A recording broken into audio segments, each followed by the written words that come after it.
Hello there and welcome. In this episode we're looking at Fluval Bug Bites. Now, Fluval Bug Bites is a kind of revolutionary new food that has been developed by Fluval. So up until now, fish food has pretty much stayed the same. The recipe is almost identical across the board when it comes to fish food, and that includes pellets and flakes and crisps and all the different things. The recipe is basically some fish protein, maybe some mollusks, add a little bit of ash, add a little bit of moisture. If you're lucky and it's a more expensive food, they'll add some vitamins and minerals and possibly even some spirulina. But it's all pretty similar. There isn't much difference other than the quality of the protein that goes into it. So Bug Bites is a completely different take on fish food. Firstly, and I mean the real winner for me when it comes to products these days is how sustainable they are. So I'll just go through a little bit of the production method for Bug Bites. So they're called Bug Bites because they're made primarily from bugs. So in this case it's black soldier larvae, and they're farmed. Now everyone is talking about insects being the food of the future because they're easy to produce, they're high in protein, relatively low in fat, and easily digestible, and that's for humans. So these black soldier larvae are currently farmed and they are fed on agricultural food waste. So all of the food that doesn't make the cut, so if you go to a supermarket everything looks the same, all the carrots and other vegetables that don't quite look nice enough for the shelves will go to this place and they get rotted down with these black soldier larvae, and that's basically their food.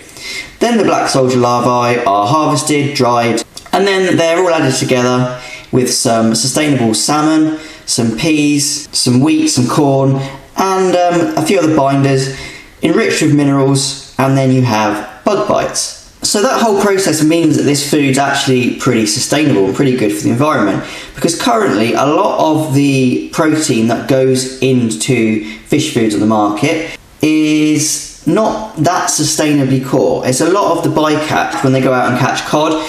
That's kind of what they use in the current fish food, and it's all ground up and it's called fish meal. So not that sustainable really, because it's wild caught fish. But everything in this food is sustainable, which is excellent. So it's a real good step forward into a sustainable future, which I like. But as you probably know, the fish don't really care where their food comes from. They couldn't care less if this is sustainable. So the important thing as far as the fish are concerned is how good is it as a food for them. So we'll have a talk about the ingredients themselves in a little bit more detail. Now, black soldier fly larvae is almost a superfood, to be honest. It is incredibly high in protein, very low in carbohydrates and fats, and has a massive amount of vitamins and minerals in it, which the fish go crazy. I mean, fish in nature, generally, other than eating each other, they eat insects, so feeding them insects seems like a no-brainer. Another thing inside of this food is salmon. Now, salmon is an incredibly healthy food, not just for humans, but also for fish. It has a high profile of good fats, such as omega-3, and lots of amino acids inside, which will help your fish's coloration and general well-being. There are also some greens, like peas. Now, peas are very good for fish. If you ever get a fish that's constipated, you tend to feed them peas because it helps with fibre. So this will stop any problems with any constipation within your fish. In addition to those ingredients, you've got things like potato, corn and wheat. And these are in there to give the food a bit of bulk and as a binding agent to hold it all together. Now, what you won't find in Bug Bites is lots of preservatives and lots of unnatural colorants. So looking at the food, it's actually quite an unusual type of granule. There is differences in the colour of the granule. So you can see how the ratio of things like the peas, the black soldier larvae and other ingredients changes throughout the range. But looking at the granule sizes, they have been developed for the different sizes of fish. So the bottom feeder pellets tend to be a little bit smaller than the general tropical pellets. But it is an unusual looking food. It looks a bit more, I don't know, natural than other foods. I mean, if you compare this to your standard pellet, pellets are all very monotone and they're all the same shape, they're all the same colour. These have a little bit more of a natural variation, and I guess that's because the biggest part of this is natural ingredients. Now, the important part of this whole thing, as far as the fish is concerned, is how does it taste? So firstly, let's have a little look at the palatability of the food.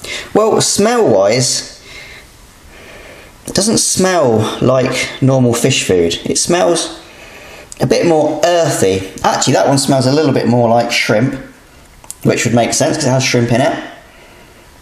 The bottom feeder smells a little bit more planty, if that's a word. Yeah, it smells a little bit more like greens. That's what the goldfish ones smell like. A bit like the tropical ones, actually. So palatability, let's give it a go.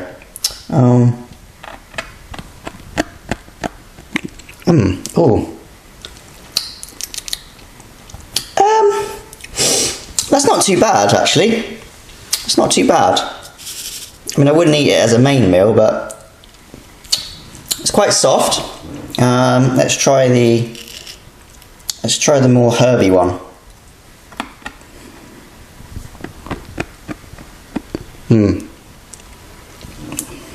That's actually a lot. It's actually a lot nicer than that one. Let's see what the fish think. Well, let's see how this food actually performs as a food, and I'm interested to see how the pellets perform, if they're any different. I'm assuming these ones here are going to be something that sinks fairly slowly, and the one that's a bottom feeder should hopefully sink a lot faster. So let's give it a go. I'll start with the tropical pellet, and we'll just sprinkle some in this tank here. So yeah, it's a slow sinking pellet. I mean, the fish have never seen this food. This is the first time they've ever seen it. And they seem to like it. What I like about this food actually is that some of it is staying at the top. So any of your top feeding fish are going to go up to the top there and eat that. And as it sinks, it's a quite slow sinker, so your mid-swimming fish can get it. In a mixed community tank, you're going to have fish that eat at different levels. And this food seems to allow multiple levels to be fed. Now let's give the bottom feeder a try. I'll see the difference in how it sinks. I'll feed it over here.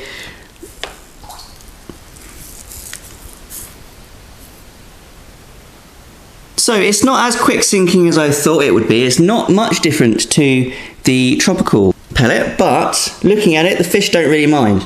But it is a much finer pellet, so it's good for these Corydoras and small bottom feeding fish.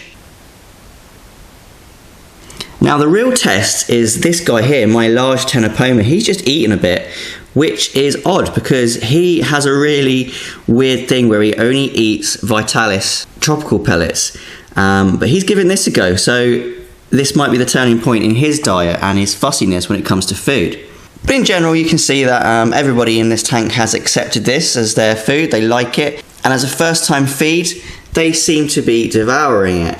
So I think we need to get behind this kind of mentality in aquatics. The world is getting a smaller place and resources are running out. Not trying to sound doom and gloom, but we all need to do our part, and feeding our fish a more sustainable food is a small part, but it could lead to a larger change globally. Not only being beneficial to the environment, but also it's going to be massively beneficial to your fish's health. In terms of fish health, I would say second to the water quality, food quality is just as important. Now I think feeding your fish something that has been made from almost entirely a natural product such as a live insect has got to be about as good as a food you can get for your fish. And that will be shown in their vitality, their colour, their vigour and how fast they grow. This is quite an impressive move forward for fish food. I would suggest if you're looking for some fish food, the next time you're in the shop, just give it a little go.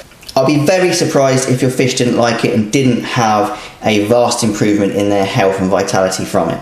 So thank you for watching. I hope this video has been interesting. If you like this video, please remember to hit the like button below. If you want to see more of this kind of content, remember to subscribe to my channel. Once again, thank you for watching and happy fish keeping.